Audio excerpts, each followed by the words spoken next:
지금 코로나19로 인해서 전 세계와 한국 교회가 끔찍한 시간을 보내고 있습니다. 사실 말로 다 할 수 없을 정도로 우리의 삶을 훼손시키고 있는 그런 코로나19 상황을 아직도 우리는 맞이하고 있습니다. 그러나 이런 위기일수록 더욱더 크리스찬들은 믿음이 성숙해야 되고 발전의 기회가 되어야 합니다. 역사적으로 보면 좋은 사례 하나가 있습니다. 1665년에 패스트, 소위 흑사병이라고 하는 것이 영국 런던을 덮쳤습니다. 그 당시에 영국 런던의 인구수가 46만 명이었는데 그 중에 16%인 7만 5천 명이 이 흑사병으로 목숨을 잃게 됩니다. 이때 케임브리지 대학을 다니던 23살 청년 아이작 뉴턴이 등장합니다. 캠퍼스가 문을 닫았기 때문에 할 수 없이 뉴턴은 낙향을 하여 고향에 돌아갑니다. 그런데 그 참혹한 시기에도 뉴턴은 고향집에서 생각의 힘을 키워가기 시작합니다. 매일 날밤을 새우면서 생각하고 연구하고 또 생각하는 시간을 가집니다. 그 과정에서 우리가 잘 아는 문명사적 3대 발견이 일어나죠. 만유인력의 법칙, 그리고 미적분 원리, 그리고 빛의 신비를 그가 거기서 발견합니다.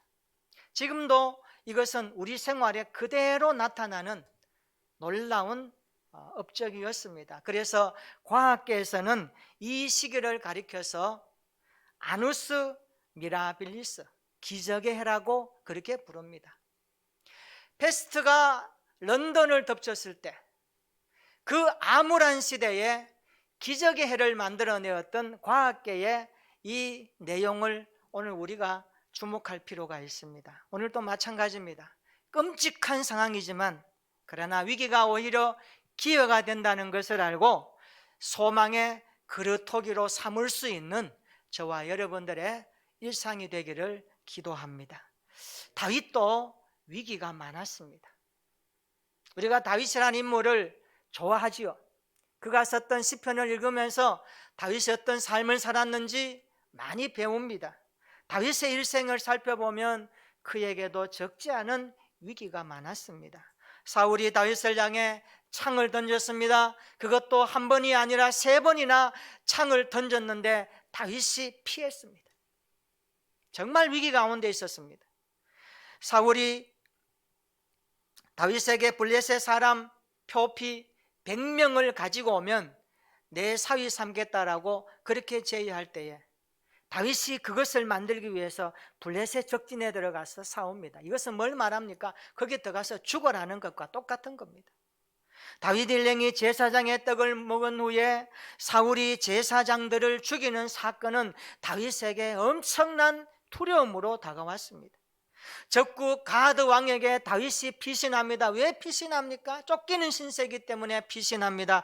그런데 거기서 들키지 않으려고 다윗이 어떻게 행동합니까? 침을 질질 흘리면서 미친 채 하면서 그 위기 가운데 지나가는 다윗의 모습을 우리는 목격합니다. 사울의 군대가 에워쌌습니다. 산을 에워쌉니다. 이쪽 산에서 다윗을 찾고 있을 때 다윗은 저쪽 산에서 피하고 있습니다. 생명과 사망이 산 하나 사이에서 나타난 겁니다. 사울이 3,000명의 정병이 뭔지를 알죠? 아주 기술이 있고 대단한 그런 군인들을 선발해서 3,000명이나 풀어서 다윗을 추적하며 잡아오라고 말합니다. 이런 위기 가운데 다윗이 살았습니다. 우리가 잘 아는 시편 57편을 읽어보면 다윗은 자신에게 당한 이 엄청난 두려움, 자기의 생명을 노리는 그 위기 가운데서도 자기는 이렇게 살아났습니다 라는 것을 고백하면서 이런 표현을 씁니다. 이 재앙들이 다가옵니다. 그리고 나를 삼키려는 자의 비방이 끊이지 않습니다. 뿐만 아니라 그들은 나를 불사르려고 하는데 나는 지금 불 위에 누워 있는 것과 같습니다. 이렇게 말합니다. 그들의 이는 창과 화살처럼, 그리고 그들의 혀는 날카로운 칼처럼 내 마음을 찌르고 있습니다. 비수같이 찌릅니다라고 말합니다. 그들의 걸음은 나를 막으려고 그물을 치고 기다립니다. 그들은 내 앞에 웅덩이를 파서 나를 죽이려고 합니다. 이런 표현들을 시편 57편에 보면 그는 기록합니다. 다윗에게 정말로 위기가 많았습니다. 그런데 다윗이 겪은 위기 가운데 최악의 위기가 뭘까요? 적어도 학자들은 오늘 본문의 사건에 주목합니다. 사무엘상 30장 1절로 6절에 나오는 본문의 사건은 다윗이 겪은 최악의 위기 사건이라고 그렇게 말합니다. 어떻게 시작합니까? 1절 한번 보세요. 읽어봅니다. 1절 시작. 다윗과 그의 사람들이 사흘 만에 시글락에 이른 때에 아말렉 사람들이 이미 네겝과 시글락을 침노하였는데 그들이 시글락을 쳐서 불사르고. 아멘. 전쟁터에 나갔던 다윗이 부하들과 함께 시글락으로 돌아와 보니 시글락이 다 불타고 없어졌습니다. 아말렉 사람들이 이때를 노려서 시글락을 쳐버린 겁니다. 시글락은 어떤 곳입니까? 이 시글락은 유다 남쪽 에돔의 변방 성읍입니다. 그리고 시므온 자손에게 주었던 기업입니다. 시므온 자손에게. 그리고 사울이 통치하는 시기에는 블레셋 영토였는데 이 시글락을 가드 왕 아기스가 다윗에게 줍니다. 여기 와서 너의 일행들과 머물러 살아라 라고 준 그 성이 바로 시글락 성읍입니다. 2절 한번 보십시오. 젊거나 늙은 여인들은 한 사람도 죽이지 아니하고 다 사로잡아 끌고 갔습니다. 성읍은 불살라버리고 젊은 사람들은 다 끌고 갔습니다. 3절 한번 읽어볼까요? 다 같이 시작. 다윗과 그의 사람들이 성읍에 이르러 본즉 성읍이 불탔고 자기들의 아내와 자녀들이 사로잡혔는지라. 아멘. 이런 환경, 이런 상황을 여러분이 눈앞에 본다면 어떤 심정일까요? 5절에 나오는 말씀처럼 다윗의 두 아내 아히노함과 아비가일도 붙잡혀 갔습니다. 지금 다윗이 만나고 있는 이 상황이 여러분의 눈에 들어오십니까? 시글락 성은 불타고 많은 자녀들이, 가족들이 포로로 끌려가 버린 그 상황을 다윗은 지금 눈앞에서 보고 있습니다. 고대 근동의 역사 전쟁을 살펴보면요, 고대 근동의 역사의 전쟁은요, 전쟁을 하면 상대방의 모든 남아있는 터나 이런 거 다 불살라버려요. 재사용하지 못하도록, 다시 일어나지 못하도록. 그리고 좀 힘 있는 사람들, 젊은 사람들 다 포로로 끌고 가서 노예로 삼습니다. 이런 상황이 전개되고 있습니다. 다윗과 그의 사람들이 시글락에서 발생한 처참한 상황을 그들은 보고 어떻게 합니까? 4절에 보니까 통곡하며 울었다라고 말합니다. 4절입니다. 다윗과 그와 함께한 백성이 울 기력이 없도록 소리를 높여 울었더라. 얼마나 울었는지, 얼마나 통곡하며 가슴을 치며 울었는지, 내 자식이 지금 살아있는지 어떻게 됐는지 전혀 모르는 상황에서 그들은 모든 사람들이 함께 울 기력이 없을 정도, 이 말은 얼마나 많이 울고 슬퍼했는지 기력조차 없을 정도까지 되었다라는 그런 뜻입니다.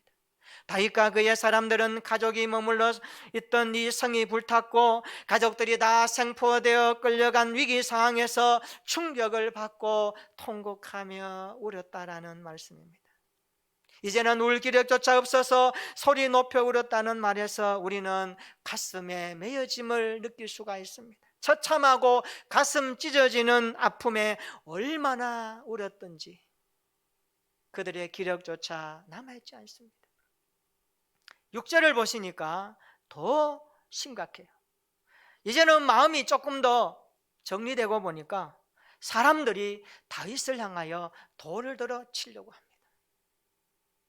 백성들이 자녀들 때문에 마음이 슬퍼서 다윗을 돌로 치자 하니. 다윗을 따랐던 무리들입니다. 함께 우리 사람이에요.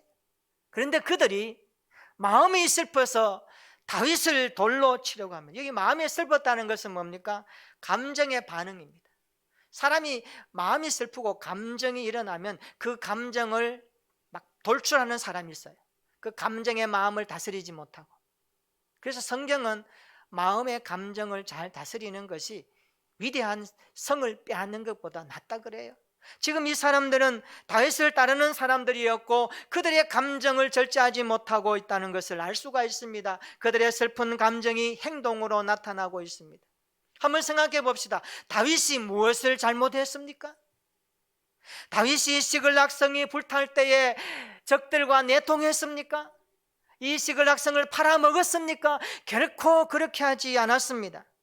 다윗은 잘못한 것이 하나도 없습니다. 있다면 다윗은 지도자라고 하는 자리뿐입니다. 지도자라는 한 가지 이유 때문에 모든 책임을 져야 하는 상황에 다윗이 내몰리고 있는 겁니다. 지도자는요, 사실 잘못한 것이 없어도 비난과 비난의 도를 받을 수 있습니다. 이게 지도자의 자리입니다. 지도자의 위치입니다. 그래서 부하들이 돌로 다윗을 치려는 겁니다. 6절 다시 보십시오. 다윗이 크게 다급하였으니. 성경은 다윗이 크게 다급했다, 엄청난 위기의 상황을 직면했다라는 말씀입니다. 다윗이 크게 다급했을 때 어떻게 합니까? 위기 일발의 순간에 어떻게 합니까? 폭풍전등화의 순간에 어떻게 하고 있습니까? 우리 6절 한번 읽어볼까요? 6절 다 같이 시작. 백성들이 자녀들 때문에 마음이 슬퍼서 다윗을 돌로 치자 하니 다윗이 크게 다급하였으나 그의 하나님 여호와를 힘입고 용기를 얻었더라. 아멘. 따라서 합시다. 그의 하나님 여호와를 힘입고 용기를 얻었더라. 할렐루야. 희망은 없고 길은 끊어진 것 같고 사방은 안 보이고 하늘이 무너지는 것 같은 상황이 다가왔을지라도 그래도 하나님은 살아계신다. 이 하나님을 바라봤다라는 뜻입니다. 그의 하나님 여호와를 힘입고 용기를 얻었더라. 이 말씀을 원문에 보면 이렇게 뜻이 됩니다. 그는 그의 하나님 여호와 안에서 자신을 강화시켰다. 그는 그의 하나님 여호와 안에서 자신을 강화시켰다. 자신을 돌아본 겁니다. 그리고 자신을 강하게 만들었다라는 사실입니다.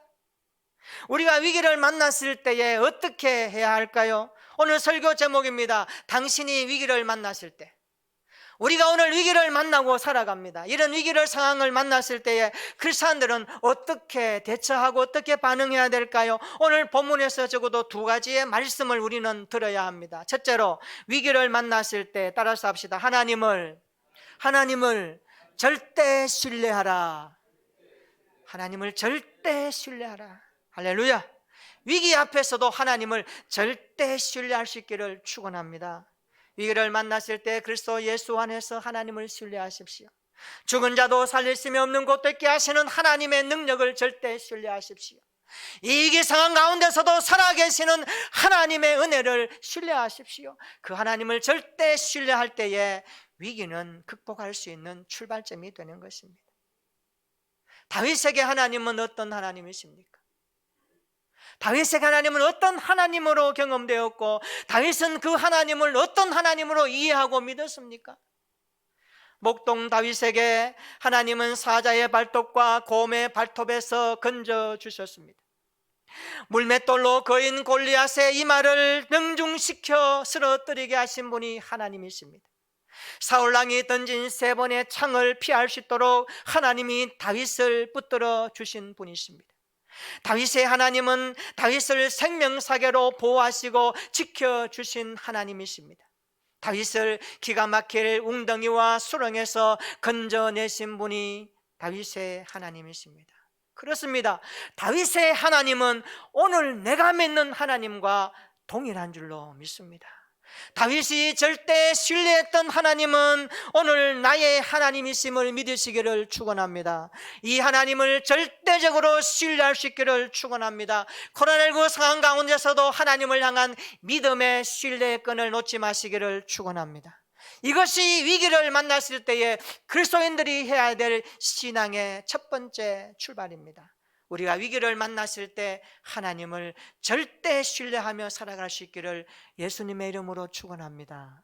두 번째, 우리가 위기를 만났을 때 어떻게 해야 될까요? 둘째로, 하나님을 절대 신뢰함으로, 따라서 합시다. 힘과 용기를 얻어라. 네. 하나님을 절대 신뢰함으로 힘과 용기를 얻어야 됩니다.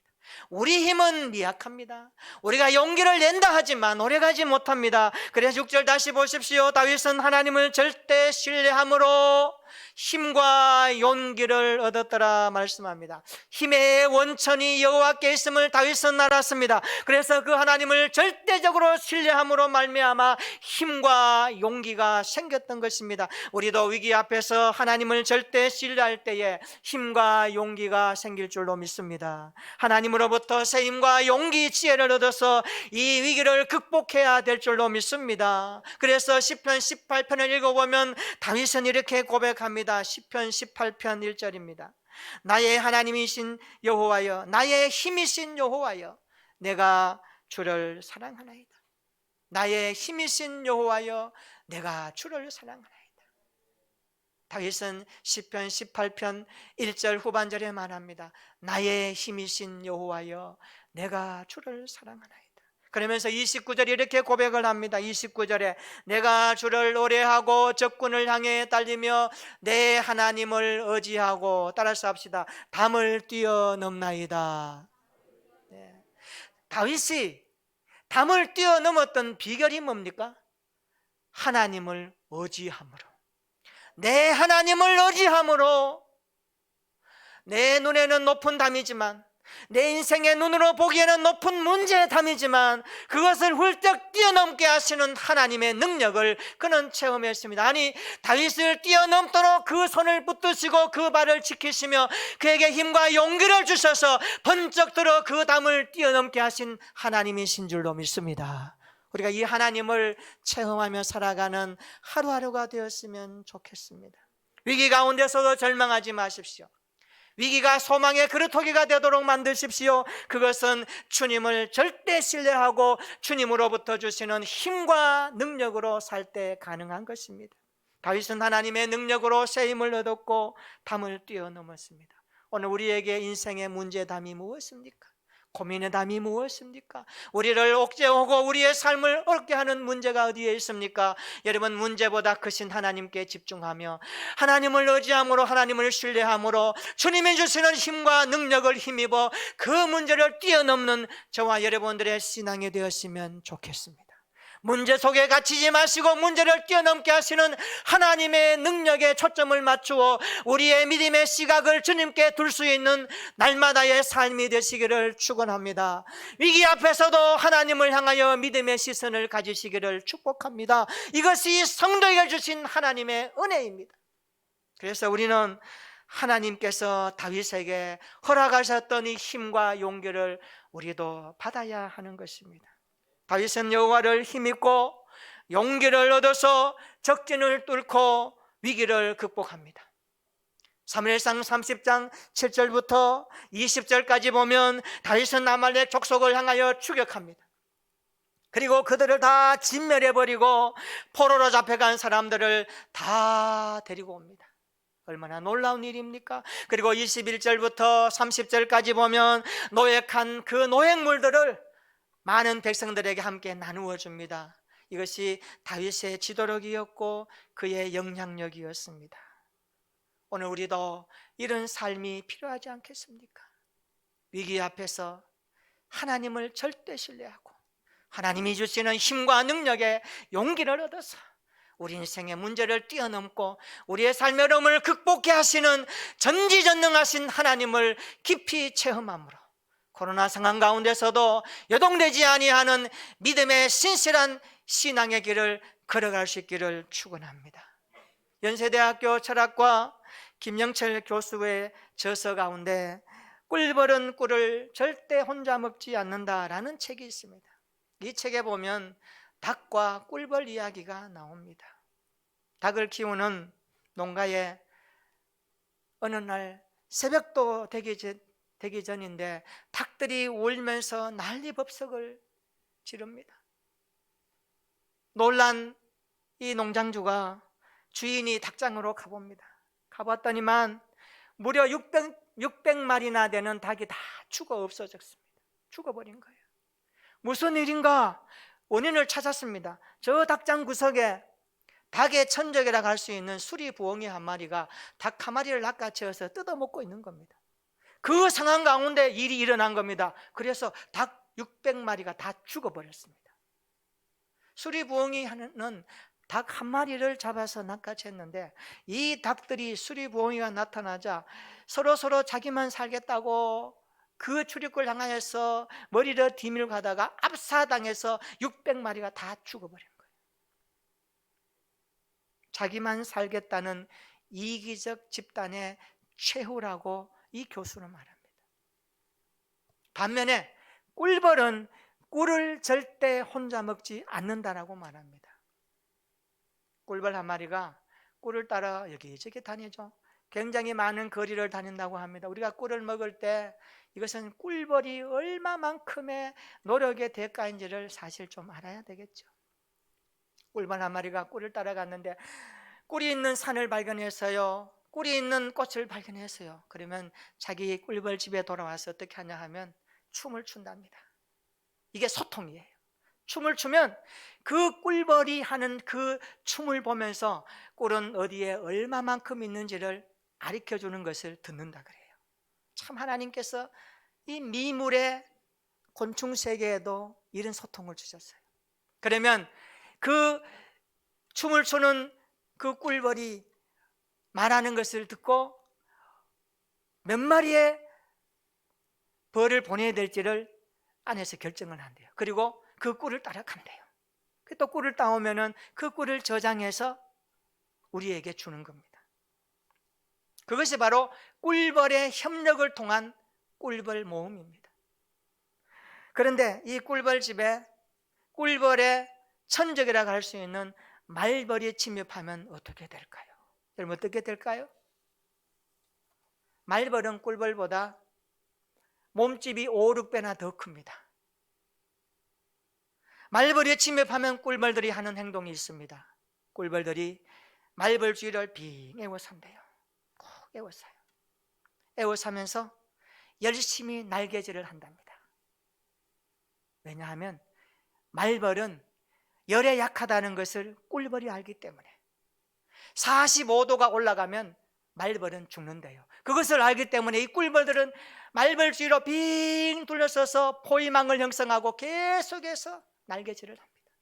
그러면 45도 올라가면 말벌이 죽어요. 그런데 이 꿀벌은 48도가 되면 또 죽는다 그래요. 그래서 다시 그들은 말벌이 죽고 나면 다시 날개짓을 해서 바람을 일으켜서 그 뜨거운 공기를 배출해냅니다. 그래서 공기가 떨어집니다. 그런데 빙 돌려서 포위망을 형성하고 날개짓을 할 때에 말벌이 꿀벌을 공격하면 그 꿀벌들도 여러 마리가 죽는데요. 그래도 절대로 자기의 그 포위망을 열어주지 않는답니다. 죽는 한이 있더라도. 그래서 모은 꿀이 우리가 먹는 꿀입니다. 닭과 꿀벌이 주는 교훈이 있습니다. 무엇일까요? 나 혼자 살려고 발버둥 치면 결국 전체가 죽습니다. 그러나 나 죽고 우리 살자라고 하는 식으로 희생하면 전체가 살아난다는 교훈입니다.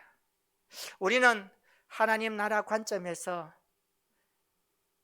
닭 같은 그리스도인입니까? 아니면 꿀벌 같은 그리스도인입니까?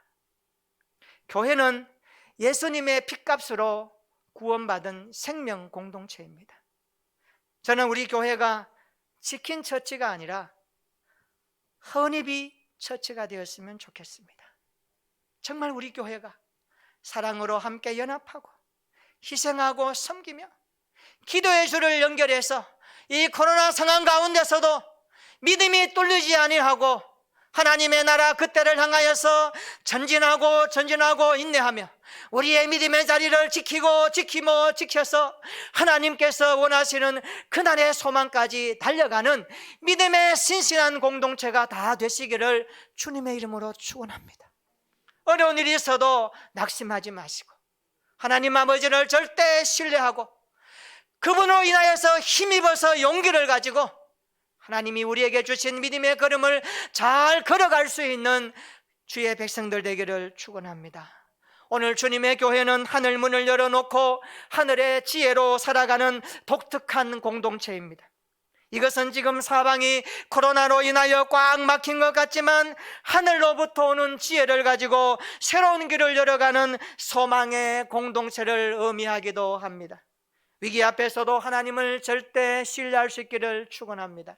그래서 하나님을 신뢰함으로 말미암아 힘과 용기를 얻어서 위기를 극복하며 하루하루 주님이 나와 함께 하심을 체험하고 고백하고 노래하는 믿음의 사람들이 되시기를 축원합니다. 그래서 어제의 믿음보다 오늘의 믿음이 더 단단해지고 오늘의 믿음보다 내일의 믿음이 더 강해져서 전천후적인 믿음을 가지고 담을 뛰어넘는 신앙생활 되시기를 축원합니다. 한번 따라서 합시다. 다윗이 크게 다급하였으나 그의 하나님 여호와를 힘입고 용기를 얻었더라.